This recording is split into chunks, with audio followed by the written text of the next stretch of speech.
नमस्कार विद्यार्थी मित्रांनो, सकाळी थोडस वेबसाईटला प्रॉब्लेम होता, पण तो वेबसाईटचा प्रॉब्लेम सॉल्व्ह झालेला आहे बऱ्यापैकी.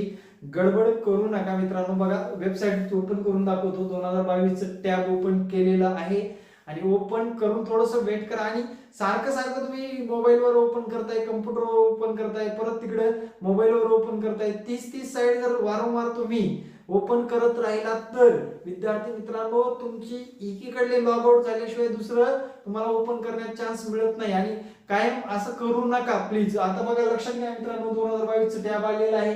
इथे लॉग इन आयडी वगैरे सर्व गोष्टी आहे, बघू शकता. इकडे बघा, लॉग इन आयडी व्यवस्थितरित्या करा. त्याच्यानंतर इकडे तुम्ही पाहू शकता बुलेटिन वगैरे, बुलेटिन वर क्लिक केल्यानंतर पुढे जाते व्यवस्थित चालू झालेलं आहे. सकाळचा काही कालावधी बंद होतं आणि शक्यतो दिलेल्या वेळेमध्ये तुम्ही पोर्टलला नोंदणी करून घ्या. अजून काही समस्या असतील तर कमेंट मध्ये सांगा.